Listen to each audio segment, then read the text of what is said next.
What is up, everyone? Welcome into the Fight HQ podcast as we're here to get you ready for UFC Vegas 79. Goes down on Saturday night inside the UFC Apex there in Las Vegas. And Saturday is going to be a MMA fan's dream, as you can literally from like 11 a.m. to about midnight watch fights, as the Bellator fight card from Ireland starts at 11 a.m. each time with the prelims, main card 4 p.m. each time. And then, of course, at night we've got the UFC card there from the UFC Apex, headlined by a great lightweight matchup. Rafael Fiziev taking on Mateusz Gamrot.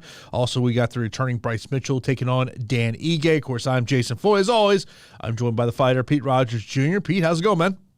What's going on? What's up, everybody? Pleasant surprise. I actually forgot completely about the Bellator card. So nice. That'll be cool. I'll be able to get some bets going for both the cards. Hopefully, keep that bankroll climbing until the UFC fights hit, and then put your best lineups in for the UFC card. And smaller cards than years ago, like 11 fight cards, it's okay. I definitely think you have to be sharp when it comes to DFS when it's such a small slate. But I'm excited to break it down with you and see where you lie in some of these fights. Of course, we're coming here after last week's Noche UFC, and congratulations to Browns 2233 for taking down the Fight HQ contest, as he had an interesting lineup that took down the contest last week. Of course, last week a little bit different here, as he had 2 losing fighters in his lineup. Also had Alexa Grasso, of course, got the draw, but he also had the 2 key components you had to have last week in your lineups, being Raul Rosas Jr. scoring 132 points, also Lupi Godinez going out there scoring 128. Also had Kyle Nelson, which Kyle Nelson was, we kind of knew last week was probably going to be one of the more popular underdogs out there. So congratulations to Browns 2233 for taking down last week's Fight HQ contest. Of course, this week's Fight HQ contest on DraftKings is already live. It is in the show notes or the podcast description, whoever you may be watching or listening to us. We always enjoy everyone who gets in there into the Fight HQ contest on DraftKings. What are you shaking your head for? I'm just thinking about last week, and I kind of blocked it out till you brought it back up. That Shirez and 𝗕𝗂𝗏𝗵𝗆𝗍𝗂 fight just completely ruined every single one of my lineups. I had 100% exposure to that fight. I tried going to bat for all of us and sending an email to DraftKings, and I never do that. I tried. I tried getting something out of it for us all, and they told me to kick rocks. It's part of the game. What a bad situation. Not necessarily a bad call, because they go off of unconscious reads, and the arm going limp is a read. I do think, and the thing is, if the guy's passed out, and then was it Tyone? If he hesitates and waits, then he gets criticized for that too. It's just a disaster of a situation right there. Ruined all my Shirez exposure. I mean, it looked really, really good until that happened. And then you had a draw in the main event. So very, very weird slate. A friend of the show, Kyle Marley, ended up taking down the optimal lineup. Didn't even have to score that much. Just had to avoid all of the ugly situations a part of the card, and he did so. So if you had a profitable week, congratulations to you. Shirez just kind of ruined everything for me. So on to the next one. Of course, if Shevchenko would have gotten the decision win, she was going to be, over, 120 points as well. So she would have been obviously a part of the optimal lineup there. And, that's something we talked about last week of, there's going to be those salary ranges where you want to get to. This week's main event, I think, is another situation of that. And we can kind of start talking a little bit about game theory in terms of this one. And, as I started kind of looking up and down the DraftKings salaries, by the way, back-to-back weeks where we've got two of the 9,000 fighters in the first and second fight of the night. We saw that happen last week. You've got a huge big favorite in Jacob Malkoun, who has primarily been known as a decision guy, but I did find it kind of interesting. It looks like a lot of people are betting that Jacob Malkoun wins inside the distance. Also, you got Marina Rodriguez as a 9,300. But, as I look at this and I kind of, I color code some things here on my spreadsheet, the one of the things I stick to, I look at these 4 fights kind of in the middle. And, of course, Pete showing off that Fight HQ shirt here. But, I look at Battle, Fletcher, Jourdain, Ramos, Argueta, Johns, Fialho, and Means. These are all kind of, essentially they're anywhere from 8,900 to 8,300 in terms of the favorites. I think this is a stretch of this card that may decide who's optimal. Yeah, I mean, I do like the mid-range. I'm trying to put my finger on if the mid range has finishing potential, though. I do like some of the fights. Argueta going up against Miles Johns. I can see that one going long. You have Bryan battle AJ Fletcher. I can also see that one going long. You got the heavyweight bout between Mohammed Usman and Jake Collier, and of course Ricardo Ramos and Charles Jourdain. The Jourdain and Ramos one's really interesting because of the pace. Obviously heavyweights for Collier and Usman, based on what the division usually does. High finishing potential, good takedown potential as well. And then the pace of the Ramos and Jourdain fight is something that could boost the scores. So I don't hate getting more of the mid-range into my lineups, but I do wonder, like, sometimes, like, we see all these finishes all the time, all these high scores, but I think that they're pretty competitive fights. Like, I really do think they're pretty competitive fights, and if they're competitive and not lopsided, I do think that you could somewhat cap your upside. Yeah, you talk about the Usman and Collier fight. I mean, you think of Mohammed Usman, and I mean, look, I've never been big on Usman. Yeah, no, He does have the ability to take the fight to the ground, but he's not a volume guy. Where vice versa, Jake Collier is a volume guy. And by the way, when you go down down the social media rabbit hole, kind of looks like Jake Collier might be been working on that cardio machine leading up this fight. It looks like he may not be pushing that 265. We'll see what he looks like there on the scale. But then, I look at the female matchup, Mizuki and Goldy. Mizuki, we haven't seen her in 3 years. Do you trust her as a 3-1 favorite, 9,200? I look at, you mentioned about Dan Argueta. I think there's takedown upside potentially in that one for him. AJ Fletcher as a noticeable underdog here. How's he overcome a substantial reach disadvantage that he has in this one? I really don't want to, I'll say this: Marina Rodriguez, Waterson-Gomez. I'd rather go after that fight on Prize Picks than necessarily on DraftKings. But to me, and we're going to get to the main event here shortly. I mean, that to me is going to be a must roster fight, no matter what kind of contest you're playing in. Whether you're playing in a large field GPP, small field GPP, a cash contest, whatever it may be, I think it's going to be hard to get away from. And the co-main event, I don't know what to expect out of Bryce Mitchell. It's been a year away from competition. Striker versus grappler. Can Ige keep the fight on the feet? That, to me, is a big question mark. But, of course, as always, appreciate everyone tuning in here to the Fight HQ podcast. Of course, we're here talking the UFC Fight Game here on Thursdays, 1 o'clock Eastern Time on YouTube. Also, you can check us out on the podcasting platforms as well. By the way, Pete, I don't know if you noticed this. I did not know this until I was doing my show earlier today. No UFC card next week. Oh, no, really? Okay. Yeah. Well, I mean, we've had a great stretch of fights. I just kind of thought that it was just going to keep continuing. So interesting. Hopefully we have something, PFL, Bellator, or something. Well, not Bellator, maybe is it PFL? No, not PFL is not till November 24th. Gonna have to just kick back and do more research for the following week. So don't hate the break, but enjoy it. Enjoy the time, Pete. Yeah. I mean, I know you're just like me. You're living this busy world. I know. Oh, absolutely, absolutely. But having fights on at night when everybody's asleep is great. So that's pretty much me on a Tuesday night, sitting on the couch watching the Contender Series and kind of working away. But let's get right into breaking down these fights. Of course, main event, key matchup in the lightweight division. You got Mateusz Gamrot taking on Rafael Fiziev. Fiziev is a minus 155 betting favorite, plus 130 for Gamrot over on DraftKings. Fiziev 8,500 for Gamrot 7,700. Pete, I don't think this is really a hard fight to break down. I mean, I think it's very easy. Grappler versus striker here. As I look at Mateusz Gamrot, I see a guy that you want to try to get this fight into the 3rd, 4th, and 5th round, really test the cardio Rafael Fiziev. We know he's going to want to sit there and wrestle Fiziev in this one. But to me, the concern that I do have on the Mateusz Gamrot side of this one is that he's been dropped in each of his last 3 fights. Yeah, really interesting main event. I love it. I really like both fighters, to be honest. I'm a big Rafael Fiziev guy. I've been a big Rafael Fiziev guy since he broke into the UFC.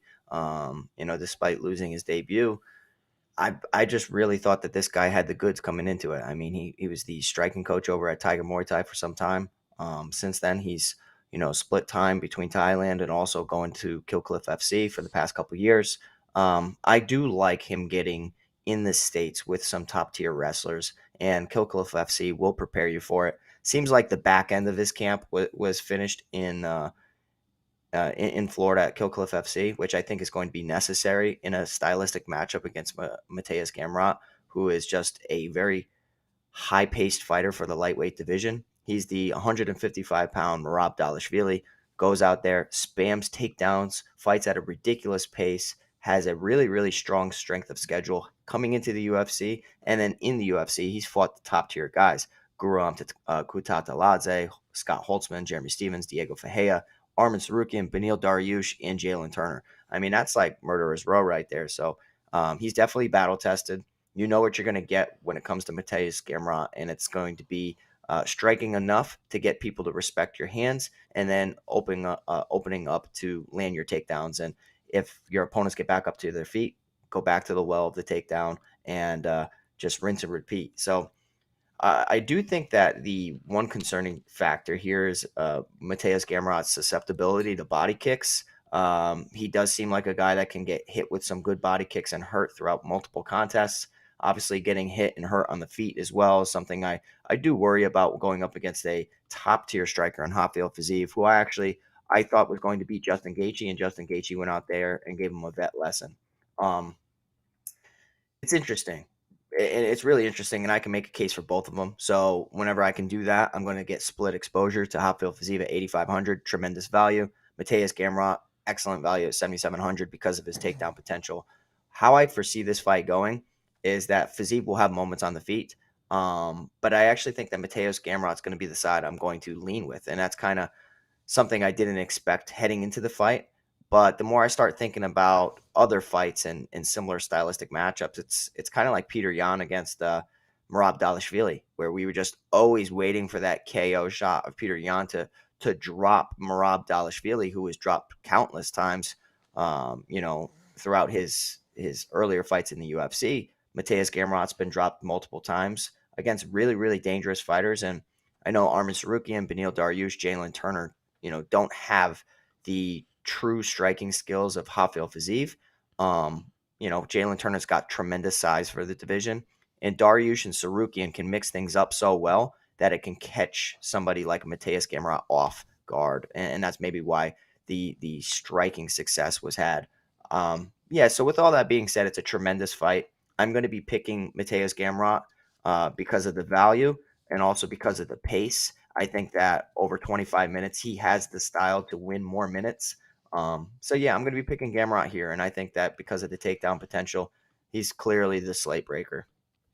And when I look over at the price pick side of this equation here, Pete, so we've got some props on Rafael Fiziev, significant strikes 90.5, fight time 22.5, fantasy score 105.5. And look, if you think Rafael Fiziev is going to win this fight, I'm going to tell you this right now, on significant strikes and fight time, I think that's a less than play if you think Fiziev is going to win this fight. If you think Gamrot is going to win this fight, then I think you got to be looking at that fight time prop going more than 22.5, because I think if Gamrot gets this done, it's most likely it's going to be a decision. To me, if you're trying to attack this on price picks, I would rather look at the significant strike and fight time prop, because if Gamrot can keep this thing, if he's able to utilize and lace up them wrestling shoes, as we like to talk about, Fiziev in a loss may not even hit 90.5 significant strikes. So I think those are the angles to play at if you're looking at price picks. And to me, it just comes down to like I said, the only thing that concerns me is you've been dropped 3 times. Yeah. And to me, and it's Tsarukyan and the Dariush ones that really kind of stick out to me. And it's one of those things that if Rafael Fiziev drops him, does he get back up? And that to me would be that to me, like we talk about the concerns you have about playing a side. To me, there's concerns on both sides. Yeah, 100%. And I do think, and I've always kind of looked back on fight film and said to myself, well, it seems like Rafael Fiziev, he's not a gasser, but I can see somebody who's pushing a tremendous pace getting to him. He has good takedown defense. So I'm not out here saying that he has bad takedown defense. He has very, very good takedown defense. I just think that will the pace break him over 25 minutes? I'm going to lean towards Gamrot. I really am. And I'm excited for the matchup, though. It's a excellent matchmaking here. I can't wait to see number 6, number 7 in the world go at it. Next up, we got the co-main event in the featherweight division. We have got Bryce Mitchell returning after a year on the sidelines as he takes on Dan Ige. Bryce Mitchell is a minus 210 betting favorite, plus 175 for Dan Ige, and Mitchell is 8,800 on DK, and for Ige, he's 7,400. Pete, another matchup kind of like the main event, really not hard to break down. I mean, if Bryce Mitchell's going to get this thing done, it has to be about him utilizing the takedowns, and for Dan Ige, to me, it's about him keeping this one on the feet. But I think of, and I understand that for a lot of people, that Dan Ige is probably going to be someone that you look at as an underdog spot. I mean, that price point on DraftKings at 7,400 is intriguing if he can keep this fight on the feet. But what does concern me, Pete, a little bit is we have seen Dan Ige get taken down by non-traditional grapplers.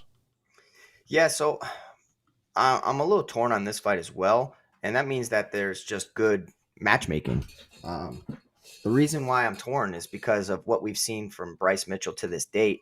And Bryce Mitchell possesses tremendous takedown upside, excellent control, just outworks his opposition, similar to Mateusz, Gamrot, and similar to 𝗕𝗏𝗏𝗵𝗵𝗶𝗱𝗶𝗀𝗏, kind of painting them all with the same brush of just being pace pushers and tremendous wrestlers.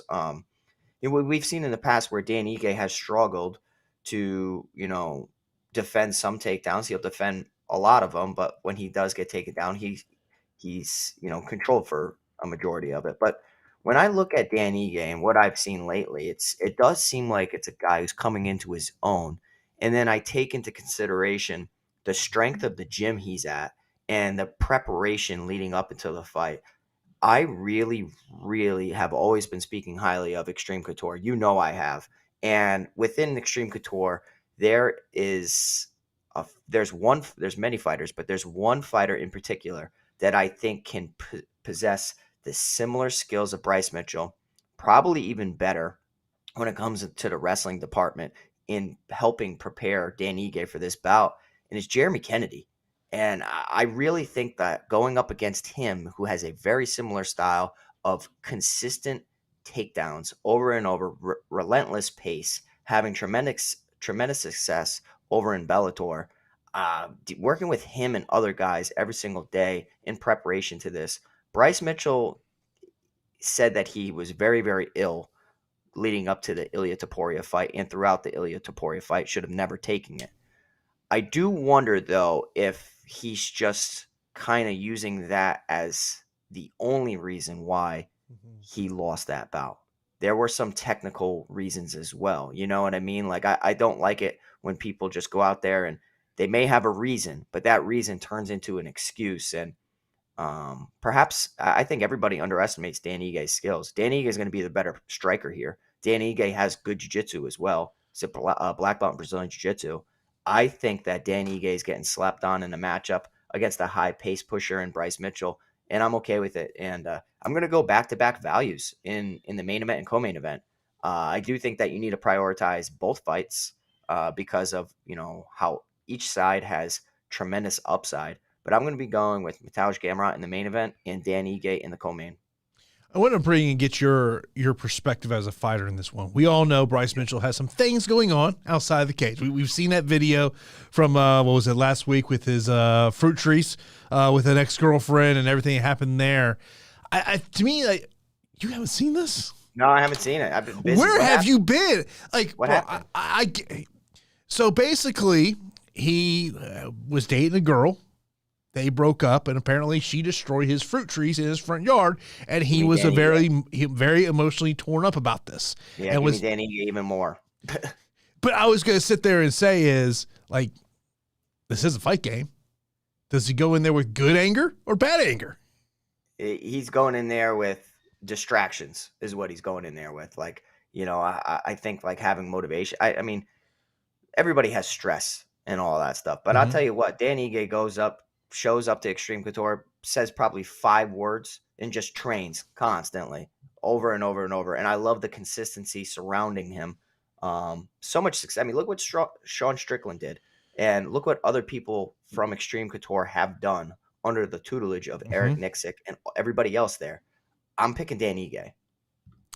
Nicksick, to me, may not get the appreciation that he deserves in terms of a coach he is. And Dan Ige talked about this yesterday and saying how much Sean's win has brought a lot of motivation into that gym. And, look, I'm interested to kind of see where ownership is on this one. This could be one of those matchups where the leverage could be on the Bryce Mitchell side. And obviously, takedowns are going to be a big part of his game. His takedown number over on Prize Picks is 3. Significant strikes 39.5, and his fantasy score is 84.5. Look, I can very easily see him hitting more than 3 takedowns, but that is a big number. So Prize Picks, not necessarily a fight that I really want to take an angle on. Isn't Jeremy Kennedy like the best person to prepare Dan Ige for Bryce Mitchell? Think about what he does to people in Bellator. He does the same thing, even better. So I think, and I'm hoping that it does all that work leading up into the fight, the preparation. I hope it helps. Now, of course, I know this was a rematch that you didn't think you really needed in your life, that being Michelle Waterson-Gomez and Marina Rodriguez. Marina Rodriguez is a minus 320 betting favorite, plus 250 for Waterson-Gomez. Rodriguez is 9,300 on DraftKings, 6,900 over for Michelle Waterson-Gomez. And going back and looking at their first matchup, Chris, their first matchup, by the way, was a 5-round fight, not a 3-round fight. It was a unanimous decision win there for Marina Rodriguez. Marina Rodriguez landed 125 significant strikes, 144 total strikes. Michelle Waterson-Gomez was 1 of 5 in takedowns, only landing 100 total strikes here. And I would say this, I don't necessarily love this fight in terms of a DraftKings perspective, Pete, but once you give your breakdown of the fight, I'll tell you over on Prize Picks, there is a number I really do love this week. Yeah, this fight's, it's okay. It's there, right? It's a fight. It's a contrarian one to target. I don't necessarily think that it's going to be more competitive than the first one was. If anything, I feel like Marina Rodriguez might put a stamp on it. And in 3 rounds, she doesn't have to necessarily worry about gassing out. She already knows the game of Michelle Waterson, who's going to attempt takedowns. Not necessarily go out there and be a wrestler, but she's going to attempt her little head and arm throws. And inside the clinch, she went 1 of 5 in their first encounter, had 3 minutes of control time, 3 minutes and 54 seconds of control time. Marina Rodriguez realizes that everybody's going to want to put her on her back to avoid the striking onslaught. It's been tough times for Marina Rodriguez, who was at one time on a 4-fight win streak in the UFC, back-to-back defeats to Amanda Lemos and Virna Jandiroba. Jandiroba just a horrible stylistic matchup for her, and Amanda Lemos just hit her with some very, very powerful shots on the feet and ended up finishing her in the 3rd round. So I don't think that Michelle Waterson has the pop to do so. If she would find a KO, I think it would be in result of a head kick or something. But I think Michelle's best path to victory is just being busier than Marina Rodriguez, and it's going to be pretty difficult to do so. So it is women's MMA. The fights in women's MMA tend to go longer, so the overs are always in play, and that means the underdogs are always in play to possibly steal a competitive decision. So I can see if you're playing 150 max, if getting to some Michelle Waterson just because, no problem at all. She did just have a split decision to Luana Pinheiro, but I view Marina Rodriguez in much higher regard, and I actually think that she could put a bigger stamp on this fight. Not necessarily saying she's going to get a finish, but I think it could be one-way traffic for 15 minutes. So Marina Rodriguez, high volume play, 9,300. She's okay. I like some other 9,000 options better, though. I thought one of the interesting things that Michelle said yesterday during her chat with the media, and obviously she's had a lot of decisions in her life, and some have gone her way, some have not gone her way, and the thing that she said was that she had reached out to judges over the past couple months and had talked to them about what they're looking for, and it's actually kind of surprised that more of these UFC fighters don't do that, and having those conversations with judges is exactly what they're looking for here. Now, I mentioned about on Prize Picks, my favorite Prize Picks play of this week, Pete, is the more than 70.5 significant strikes on Marina Rodriguez. Yeah. In 3 rounds, in their last fight, she landed 86. Yeah, and I'll tell you what, when you know your opponent, I can see where Marina's not worried as much now. In 25 minutes, she's so many things. You're worried about gassing out, worried getting put on your back, overextending on your shots. I think now, do you like the over on that significant strike number? Okay, that number could be 75.5. I would still go more. Yeah, I'm gonna tell you this right now. It's probably when I'm probably gonna put a Prize Picks play in here today. I'm going to get that 70.5 number before it goes up, because I would expect that number is going to go up at some point, because typically, usually by about Saturday morning, I've really noticed this. You really don't see too many changes on Prize Picks till about Saturday morning, so that's where I would be looking in terms of that one. But it's by far. I mean, I have 3 props circled this week. 2 actually happen to be in the same fight, but that's where I really do like in terms of this one. Next up, let's go over to the welterweight division. We got Bryan Battle taking on AJ Fletcher. AJ Fletcher, a plus 160 betting underdog, minus 190 for Bryan Battle. Battle is 8,700 DK. AJ Fletcher is 7,500. And of course, Pete, when you talk about breaking down this fight, I mean, I think it really has to start with, how does AJ Fletcher overcome a 10-inch reach disadvantage in this one? Yeah, I mean, I'm going to keep saying it until he possibly changes it or he retires, that I think AJ Fletcher would be much more suited for lightweight. I mean, clearly, I'm not the only person saying this. He's going to be at a reach disadvantage, a size disadvantage for the welterweight division. He's just not a big guy. He's a little, like, he reminds me of like Doug Martin, like the muscle hamster, and like he's like a smaller, stout guy. Who, if he gets a hold of you can have a very difficult time getting away from. But like, getting to that point is difficult. You have to get past the reach of, talented strikers, and Bryan Battle's very, very good. I also don't really like AJ Fletcher's like management, and I don't know who's managing him, but like, getting your foot in the door against Mateusz Emmelsberger is fine, but like Angelusa, like, that's a tough fight. 𝗕𝗂𝗏𝗵𝗵𝗶𝗱𝗀𝗏 was a somewhat of a layup. But now going up against Bryan Battle, the Ultimate Fighter winner, like, why? Like, there's plenty of other fighters in there, and take your time. Go, I feel like he's trying to come in and contend right off the rip, and I feel like he's just a step behind a little bit. So what I'm going to say is that on paper, this looks like a tremendous mismatch here between Bryan Battle and AJ Fletcher. Bryan Battle, he's been on, he's just like a crazy finish type of guy, like, and they're somewhat fluky. Gabe Green rushed across the octagon, started throwing haymakers at him, caught him in 14 seconds and KO'd him. Up until that fight, I thought, going into it, that Gabe Green, like, he's a proven vet. Maybe he's going to take his time. Nope, did the complete opposite. So, quick win bonus right there. Takashi Sato, beautiful head kick, can't hate on that. Quick win bonus. Submission over Gilbert Urbina. I believe Urbina was a fill-in there because of Tresean Gore's injury. Got a finish in the second round. When he's gone long, we've seen him get put in bad spots. Tresean Gore went the distance with him. Tresean Gore was able to land takedowns and get some top control. We saw what happened against Rinat Fakhretdinov. Absolute domination for 15 minutes. Fakhretdinov is much bigger and much stronger and a better wrestler than AJ Fletcher. But there are some similarities that you see amongst Bryan Battle's opponents where he struggles. And it's somebody who can take him down and hold him down, or just outwork him on the mat. I'm just saying that AJ Fletcher is probably going to be somebody I'm going to get more exposure to if the public doesn't like it. The safe pick all day long is Bryan Battle because of the length, the well-rounded skill set, and just his experience within the octagon. So at 8,700, I think he's a solid play. But I'm going to, from an exposure standpoint, check the ownership, and I'll probably get to AJ Fletcher more than most people, just because I've always been high on AJ Fletcher. I like the takedowns. I like the grappling skill set. I like the fact that he's at Factory X, so under tutelage of a great coach with good training partners. I'm going to get to more AJ Fletcher than the public, probably.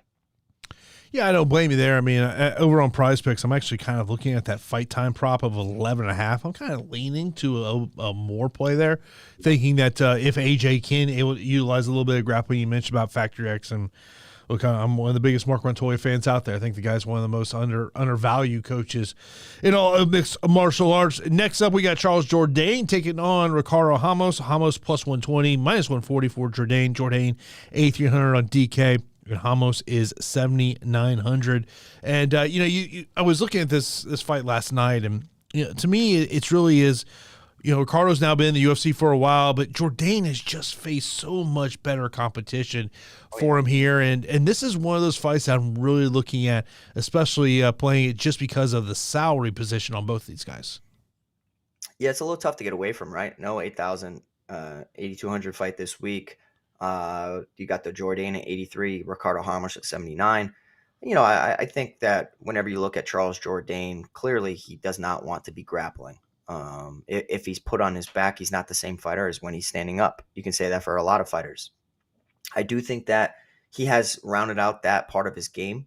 So he's not as susceptible to submissions and ground control as he used to be. Ricardo Ramos has shown off solid jiu-jitsu skills and gone the takedown well in the past. Against 𝗵𝗵𝗵𝗵𝗵𝗵𝗵𝗵, he went 8 of 13. We know that 𝗵𝗵𝗵𝗵𝗵𝗵𝗵 has struggled in the takedown defense department despite being a very talented grappler. Just not the best in the takedown defense department. I do think that we have a guy in Charles Jourdain who's faced the tougher competition. The past 3 fights alone, Shane Burgos, Nathaniel Wood, Kron Gracie. Kron Gracie was a layup for taking the Shane Burgos and Nathaniel Wood fight. And he was competitive, and he arguably beat Shane Burgos, scored 58.64 against Nathaniel Wood, lost to the unanimous decision, scored 45.92. So with all that being said, you know that Charles Jourdain is going to fight for your money and that he's a high-paced fighter. I like his skill set. The loss to Julian Erosa is probably the ugliest one on his record, and it's not because Erosa's bad. It's just because Erosa's so damn inconsistent. So it's tough to put a read on fighters that he has victories over. Ricardo Ramos fools around on the feet too much for me. Throws spinning stuff way too much. Spinning elbow worked out really well against Danny Chavez. Kind of, froze him with that, knocked him out cold in round 1 in 1 minute and 12 seconds. Throws a lot of useless, pointless techniques, very low percentage. And I'm just going to pick the guy on Charles Jourdain to have the higher motor, defend some takedowns. If he gets taken down, I'm banking out Charles Jourdain winning at least 2 rounds, possibly getting a finish over Ricardo Ramos, who can be bullied. And you saw him get bullied against Lerone Murphy back in 2020. I'm hoping that Jourdain can do the same here and put up a big score at 8,300. Yeah, I'm in the Jourdain side of this one too. And over on Prize Picks, I like the more than 72.5 significant strikes on Jourdain. I also like the more than 12.5 fight time minutes. I think this thing's going to go 15 minutes. So those are 2 of my favorite plays over there when it comes to Prize Picks. But Jourdain, if people have actually, my other podcast that came out here about 2 hours or so ago, I gave my 3 best bets. And one of them was the money line on Jourdain at minus 140. I would say the other 2 that I liked that I gave out there was Rafael Fiziev win by TKO KO, which let me pull my notes up over here from the earlier podcast. Fiziev TKO KO plus 175. And then my top play is Johnny Eblen inside the distance plus 140. I love Johnny Eblen. Johnny Eblen's so nasty. The question we debated on the show today is the best current MMA middleweight fighting on Saturday? I think so. I truly do. I've been a big Johnny Eblen fan. I cashed big when he beat Gago. Well, the problem with that is it's the strength of competition. Yeah. And, it's going to be kind of hard. Well, I mean, look, we'll see what happens with the Bellator fighters come the end of 2023 and heading into 2024. Next up, we got Dan Argueta taking on Miles Johns. Argueta is a minus 175 betting favorite, plus 150 for Miles Johns. Argueta 8,600 and Miles Johns is 7,600. Of course, Miles Johns, so these guys, it's been kind of an interesting road for him over the past 2 years or so. Of course, a long-time Fortis MMA fighter ends up leaving Fortis MMA to go train with James Krause. We all know what happened there, and so now he's back. So, but Pete, I think I look at this fight and say, man, if Dan Argueta can get some takedowns here, there's a nice fantasy score upside here. Yeah, I tell you what, I don't know why. I'm just not the biggest Miles Johns guy. I think that he's a fine underdog if you want to get to him. He does have wrestling in his back pocket. He's supposed to be a talented wrestler in his own right, offensively and defensively. But he did go 1 for 12 in his previous bout against Vince Morales. And it's a guy that I've always looked at and said, if somebody's a pace pusher and goes out there, I think you can see his gas tank gets super taxed. Has a big power in his hands. But like last fight for Dan Argueta against Ronnie Lawrence, he looked incredible. And I was a Ronnie Lawrence guy. I didn't mind like I don't remember who I had, but I like both sides of it. I might have even stacked the fight just because I thought it was just going to be action packed and crazy. And Dan Argueta made it look like one-way traffic. And my goodness, did he look like career best out there. So I am going to be picking Dan Argueta here. I do think that he has the better wrestling than Miles Johns. Striking, I'll lean towards Miles Johns because he throws better combinations, but Dan Argueta hits hard as well. So I like Argueta here at 8,600. I worry about the wrestling skills negating some of Argueta's early work, and then Argueta round 2, round 3 starts to turn it on and ends up with a decision win. But 8,600, I do like Dan Argueta here, and excited to get to see this bout just because I've always been looking at Miles Johns saying like, yeah, he picked up a win over Vince Morales and Anderson Dos Santos and Kevin Natividad. If I go back in a lot of those fights, I'm pretty sure I'm on the opposite side of him. I don't know why, but it's going to happen again here. I'm going to be picking Dan Argueta. And should be Miles Johns still in that Kansas City, Missouri area. A lot of the big reasons why he left 4-7 May was he was trying to get closer to his family. He's now training there at Trey Ogden's gym, That's a good gym. It's essentially become the new Glory MMA Fitness. They changed the name. It's called Marathon MMA, but it's really where a lot of when you talk about the fighters that knew they had to leave Glory because of the James Krause situation. There was a couple of gyms they went to. Either they stayed in the Kansas City area and they went to Trey's gym, Marathon MMA, which prior to everything going on, he was an affiliate gym of Glory MMA and Fitness. So they changed the name, but other fighters either went out to Factory X, some went to Team Oyama, or Fortis, where the ones went to. Just kind of throw you out there. Next up, this is a fight that I'm not really sure to feel confident on either side of this situation, P. That's Andre Fialho and Tim Means. Tim Means a plus 150 betting underdog, minus 175 for Andre Fialho. Fialho 8,900, Means 7,300, and Tim Means 50th career professional fight, at least 50th fight on his record. I'm sure there's probably much more than that. And Andre Fialho here, it's just one of those ones where, I mean, look, you've got the longtime vet of the sport, and he's in an underdog role, but it's also like, just knowing how the UFC does these things, Pete, I feel like they feel like this is an opportunity for Andre Fialho to have a statement-type fight. Yeah, I really like this fight, and I think that Tim Means is probably going to get a decent amount of ownership priced at 7,300 against a guy in Andre Fialho who's been knocked out in 3 fights in a row to Joaquin Buckley, Muslim Salikov, and Jake Matthews. But, like, all 3 of those guys are very, very talented. We saw what he could do. And it went long in his debut against Michel Pereira. And then you saw him go up against Miguel Baeza, who was a fighter I was pretty high on, knocked him out in round 1. Had a short notice fight against Cameron Van Camp, knocked him out in round 1. Jake Matthews turned it on, and despite being the better grappler, just outboxed Andre Fialho and knocked him out in round 2. And then Salikov and Buckley. So it's like, where do you lie on Andre Fialho? Yes, he's a complete liability. So I put the liability sticker on him. But these are the types of fights that make or break a slate. And Tim Means is a guy who's very, very aged for the division and just in MMA in general. So he is an absolute vet. All the respect for Tim Means. 14-12-1 in the UFC, whereas Andre Fialho's 2-4. Tim Means has the skills to win a decision here against Andre Fialho. I know that Fialho's been knocked out, and that Tim Means is a very long southpaw, but I don't think that he has the pop to necessarily knock out Andre Fialho. And Fialho's shin may be so bad now that it doesn't take a lot. I mean, the last time Tim Means had a knockdown was against Loriana Staropoli, was against Thiago Alves. That's 2019 and 2020. I do see a fighter with similar characteristics to Nico Price. And when Nico Price landed that beautiful shot on Tim Means, he crumpled.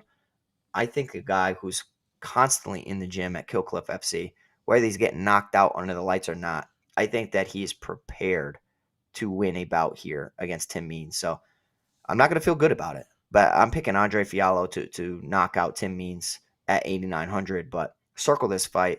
If you're doing a 150 max, Tim Means should be like 25% owned.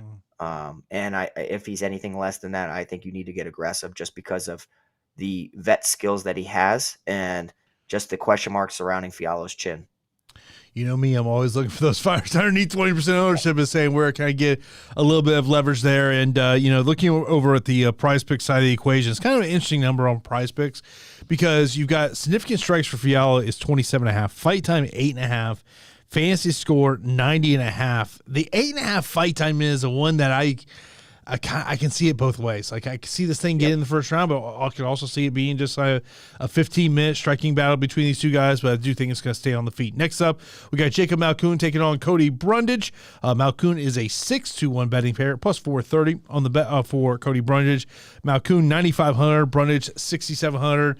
Malkoun has been a decision machine in the UFC, but when I was over at Best Fight Odds earlier this morning, the one thing that really noticed me, it looks like people are really going after that Jacob Malkoun inside the distance, which now is about at plus 110, which I totally get it because the fight IQ sometimes of Cody Brundage, you really have a lot of questions about, how much he really tries to go for guillotines. I think is probably the one thing that really sticks out to here.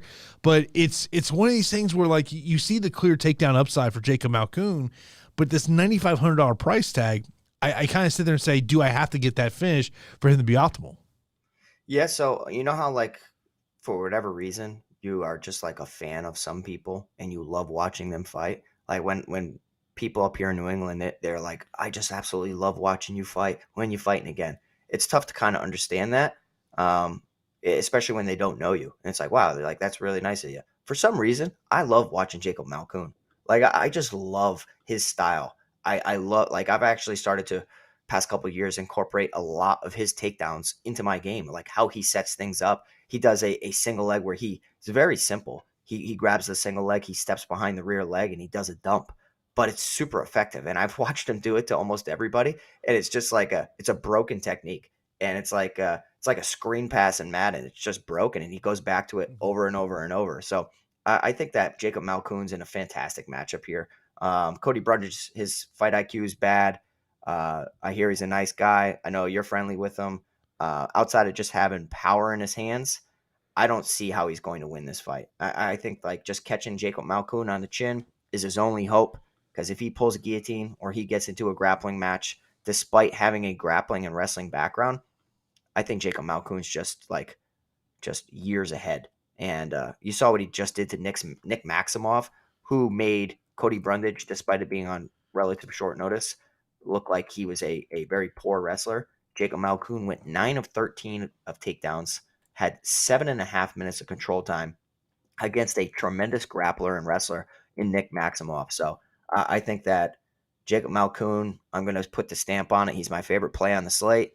Outside of getting knocked out, I do like his chances to put up a very, very high score, like similar to Lupi Godinez last week, where I was okay with just like eating the chalk a little bit. And if people weren't getting to her, I was just going to be aggressive because of her style. And that's what I'm doing with Jacob Malkoun. 9,500 all day long. Going to be in probably all my lineups that I play this weekend. Yeah, I mean, one of the things about Cody Brundage, and I've known Cody since he was an amateur fighter, is and particularly since he's gotten to the UFC, we just haven't seen that wrestling ability translate. I mean, some guys can, it translates really well. Some guys, for whatever reason, it just doesn't translate. We haven't seen him translate well, and we have seen him, I'm trying to think of the fighter that was absolutely just butchering him against the fence, and he goes for a takedown. He just locks in a guillotine. You remember? Oh, that's was it Dolce? Dolce Lungimbula. Yeah, when he was he was lighting him up. But this to me is just for me, it's a question of, can Malkoun get the finish here? Because like I look over Prize Picks, the takedown prop is 3.5.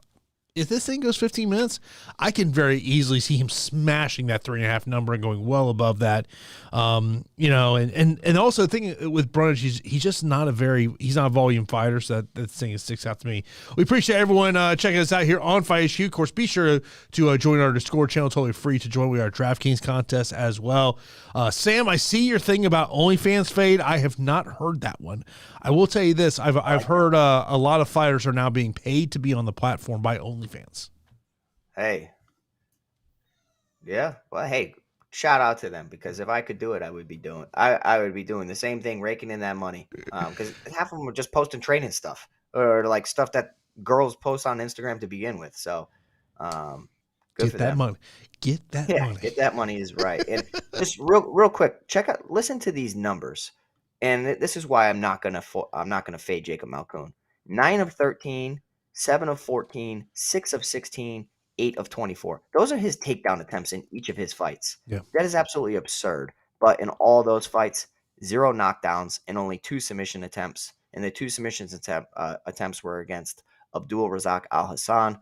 So he does punch a lot. He punches a lot when it's on the ground. So I'm probably still betting him to win a decision, but it's going to be like super dominant. I wish you could even like bet like 10-8s, because I think there's going to be multiple 10-8s in this fight. That goes Pete's OnlyFans incoming. I would not even know what a Pete's OnlyFans looks. Pete's OnlyFans be it'd be if karate. I was single without a kid, of course. But no, I'm a family man. So if you see, there's guys out there, fighters promoting their OnlyFans, and they put their I will say this: that's all they do. It's been a while since I've heard some figures. Let's just say I was blown away with numbers I heard that fighters were making on OnlyFans. Blown away. It was literally one of these things of going, why are they fighting? They're making that kind of money. Yeah. Yep. Next up, we got a heavyweight matchup. We got Mohammed Usman taking on Jake Collier. Usman is a minus 150 betting favorite, plus 125 for Collier. Usman 8,400. Collier is 7,800. And Usman, we think about obviously the wrestling ability that he can bring, but not exactly the most volume of fighters. Where on the other hand, Jake Collier, a guy who, well, used to fight 185 pounds, now fighting at heavyweight, but he is a guy that definitely does bring the volume to the table. Yeah, he does. But I'll tell you what, like, I was picking Jake Collier in a lot of fights because I actually think that he's pretty damn skilled. He's got like a middleweight style for the heavyweight division. But once he gets put in a heavyweight position, I feel like he's still a middleweight. Like he gets completely out-muscled and just like seems lost in bad spots whenever the heavyweights put him there. And granted, it's hard. I understand it's hard. But like when he was beating the hell out of Chris Barnett. And then when Chris Barnett turned the tide and he got put in a bad position, he ended up getting TKO'd in the second round. And we know Chris Barnett, very exciting. Not necessarily the best loss to have. And, and then to Martin Buday, very, very tough guy who's on fire. Andrei Arlovsky fight probably should have gone his way. So if this fight stays on the feet, I think that's his clear path to winning a decision. Maybe testing the chin of Mohammed Usman and knocking him out. I just don't see that happening because I don't think that Mohammed Usman is going to allow it to be on the feet. He knows what he has, and he's a part of a very strong camp. And against Junior Tafa, who is clearly the better striker and looked at early and often, you saw Mohammed Usman, despite getting met with resistance, went 2 of 12 in the takedown department. And then when he got on top, he had 12 minutes of control time.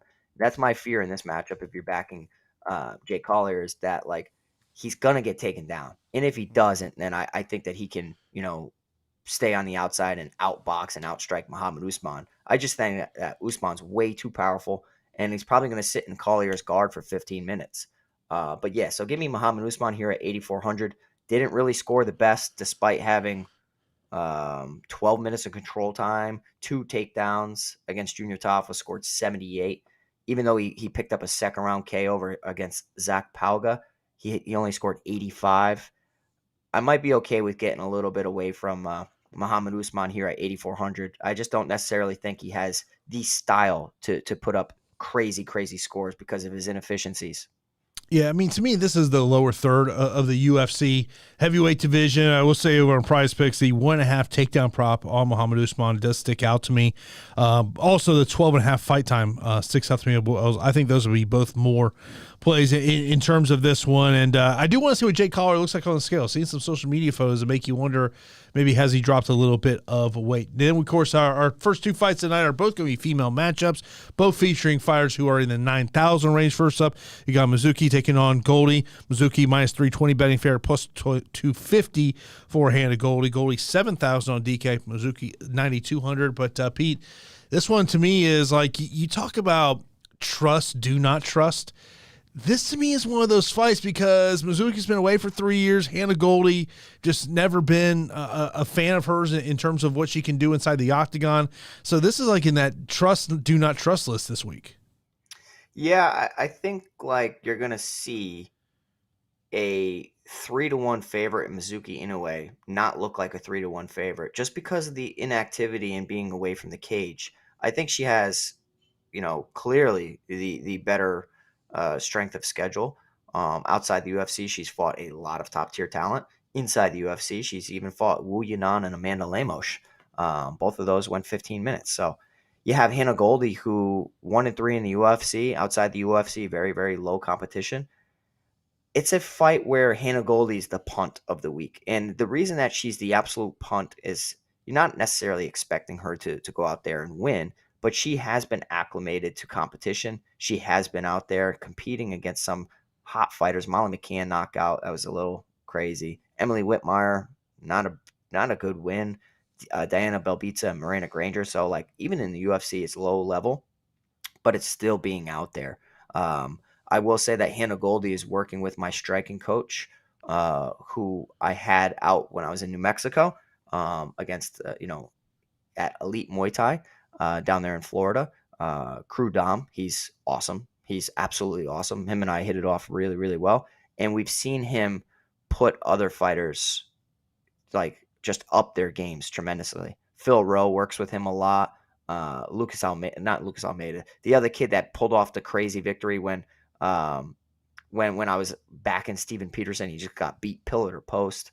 But yeah, so Hannah Goldy's going to get some sprinkles in some of my lineups because of the work with Crew Dom and all the fighters down between Fusion, Excel, and Elite Muay Thai. I think that on the feet, the hand speed and just the volume of Mizuki Inoue is probably going to be enough for her to win a decision here. Just be careful, right? Like being away from the cage does mean something, and Hannah Goldy is in the training room often, and should be getting better. I'm still going to be picking Mizuki Inoue to win a decision. But like I said, I'll be punting and getting to some Hannah Goldy because of the work with the striking coach, Crew Dom, but also just being in there. Yeah, it's just a fight that I really don't want to get to, especially because of the price point. But in terms of if you're looking for a punt play, Goldy would not be one that I would get there just strictly as a punt play. Then our opening matchup, you got Vidal taking on Rendon. Vidal minus 225 betting fair, plus 185 for Rendon. Vidal 9,000 and 7,200 for Rendon. What's your thoughts, Pete? Yeah, I mean, like I was trying to make a case for Montserrat Rendon. I mean, she's coming from a grappling background, but yet when you watch her regional tape, she throws ones and twos, so straight punches, which I love straight punches. Some lack of urgency, some lack of killer instinct, and kind of just like going through the motions. Whereas the fighter on the opposite end, Tamires Vidal, she seems like a sprinter. So unless she gasses herself out and gets finished late, I think that the finishing, the sprinting nature of Tamires Vidal, striking, throwing flying knees to the body against Ramona Pascual, who it's somewhat of a fluky finish, but like even if you go back and you watch her, she's competing in Brazilian Jiu-Jitsu tournaments. Her takedowns on the regional scene, she gets them. If she gets put in a bad position, she works back to her feet and she has urgency. So I'm literally picking this based on urgency. I think that, a Montserrat Rendon upset wouldn't necessarily surprise me, but I am going to be picking Tamires Vidal to win at, she's 7-1. Does she get a finish? I don't know. I don't know. And because I like Andre Fialho, I'm okay with, just taking a little less, 8,900 versus 9,000. And because I like Jacob Malkoun, those are probably going to be my 2 fighters I get to. But it is first fight of the night. Tons of volatility against a UFC debutant, Mexican fighter fighting the week after UFC Noche. So if she was absolutely incredible, I think we would have seen her on the Noche card. Mm-hmm. And because she's on this card, I'm still picking Tamires Vidal just based on everything I said. So I think she's a fine play. She'll probably score 100 points. I'm just hoping to get to some higher ones. Sam in chat just dropped this OnlyFans knowledge to go along with what he's trying to say. Hey, look, you got to find an angle. You got to find an angle, man. If that's the angle to fade people who are on OnlyFans, okay, you found an angle. Sam may be spot on. Hey, I'm with you, Sam. I'm fine with it. Thank you for doing the research with the stats on the OnlyFans fighters. Yeah. So I'm already picking the other girl. So Mizuki, it is. Yeah, he mentioned about Caroline Lipsky. That's one of the fighters I've heard is actually being paid to be on OnlyFans.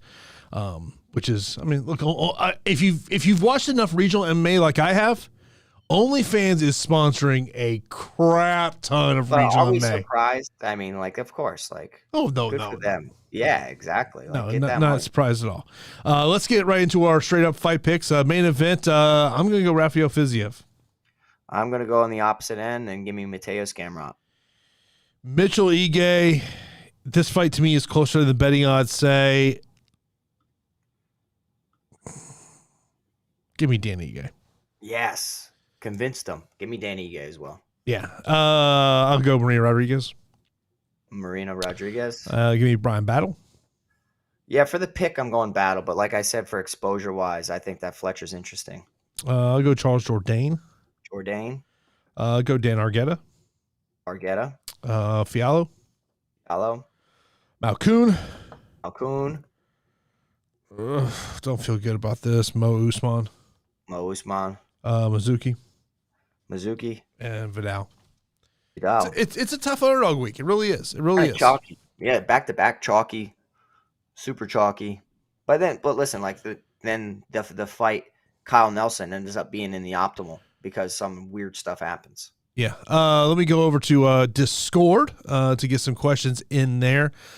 Tristan, he says, who is the best leverage play? I haven't seen ownership, so that's going to kind of go into it in terms of what that may be. But, to me, I really like the fights I want to see where ownership lines up on is Mitchell 𝗙𝗂𝗙, Argueta Johns, and I think Usman Collier is going to be kind of a sneaky one to pay attention to in terms of GPPs. Yeah, I really want to see the ownership on Bryan Battle AJ Fletcher because I think that everybody's going to be picking against AJ Fletcher. Takedown upside to me. I mean, we kind of talked to these guys: Gamrot, Mitchell, Argueta, Malkoun, Usman. Yeah, good job. Ranked the 9K options. We have 4 9K options this week. We have Vidal, Mizuki, Malkoun, and Rodriguez. Malkoun's got to be number 1. Yeah, he's number 1 for me. Number 2 is who? I'm going to go Vidal.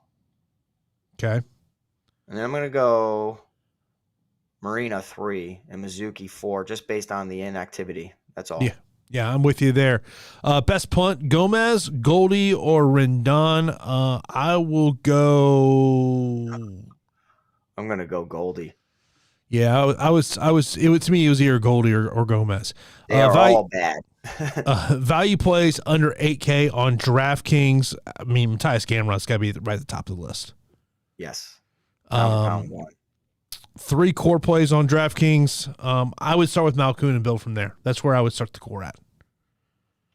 Yeah, I'm going to start Malkoun, and then you got to pick a side on the main event. You got to pick a side. You got to go Fiziev or Gamrot, and then that leaves you with some good amount of salary. And then from there, I'm okay with getting different. So I like those 2 building blocks. He was asked about cheapies on FanDuel. I'm just pulling the FanDuel salaries up here real quick here. The cheap ones on over Do you there hear on my FanDuel. daughter going absolutely nuts? A little bit. She's not in a bad way. She's just she's been babbling this whole podcast. Yeah. So if you see me just smile, is because I'm just looking off listening to her with Nana upstairs. I've noticed. Dan Ige at $12 would be the one that under 1,400 that sticks out to me the most over there. Maybe AJ Fletcher if he's able to utilize those takedown abilities there. And so, but yeah, that's pretty much it for us here. Anything else you want to leave the listeners with, Pete, before we get out of here? No, just make sure you guys join the Discord. We have a lot of great conversations going in there. We all wished Jason Floyd a happy birthday the other day. So please, if you haven't, wish the man a happy birthday. He does a lot for the channel and just in general. He's a great guy. In addition to that, if you could like the video, we really appreciate it. We've been floating around 120. Let's try to get 150 likes. Still climbing to try to get to 1,000 subscribers. But thank you guys for everything you do. We appreciate it. And let's enjoy a nice weekend of MMA. I'll answer this question quickly because I know the answer. Sam goes, Pete, weird question, but since you're a fighter, you may know. Is there a way prior to fight starting to find out who the ref or judges will be for each fight, or is that not public knowledge? Yes, the fighter does have that ability. They also have the ability to tell the commission if there's someone they do not want to work their fight, they have to explain why they do not want. The most notable case of this was back in the day is Brock Lesnar did not want Steve Mazzagatti working his fight because of going into the second Frank Mir fight. So fighters do have that ability to look. The fighter, the manager, the coach, all they got to do is call up the regulator and say, who are the officials working the fights? Who's going to work my fight? And then if they have any objections, that's when they bring the objections. Yeah, I mean, you get a little pushback, but not really. I mean, especially if you have a legitimate case. You know what I mean? Like, that's it. I would imagine, like, Dom Cruz wouldn't want, what's his name? What's his name? He wouldn't want Keith Peterson. Keith Peterson, yeah. Yeah, no nonsense. But I guess he wouldn't want Chris Taglioni either. He hates all. The battle between Dom Cruz and officiating is ridiculous. I'm not a big Chris Taglioni guy either. That's not a guy I would want reffing my fight either. But as always, we appreciate people put it in here. Look, Mike Bell is an elite judge. He had one bad scorecard. I talked about this on my show today. If you think a judge is going to be 100% all the time, you're living in a fantasy world. Go back and look. Mike Bell is one of the best judges. Can't defend his fifth round. Can't defend it. He's one of the best judges in the game. Plain and simple. Yeah, I think it was probably just the positions and how close she was to finishing the fight and the damage and everything, despite for what was happening the prior 2.5 minutes. It just like that weighed really, really heavily and was significant, but ultimately resulted in a very, very unfortunate circumstance for the UFC and both fighters. All we can hope is that it gets better. And we'll be here 10 years from now still talking about bad judging. It's never going to end. Oh, yeah. So that is going to do it for this edition of the Fight HQ podcast. Appreciate everyone tuning in. Join that Discord channel. We got the DraftKings contest. Plus, you can purchase Fight HQ merch as well. All in the link. So we will talk to you here in 2 weeks on the Fight HQ podcast.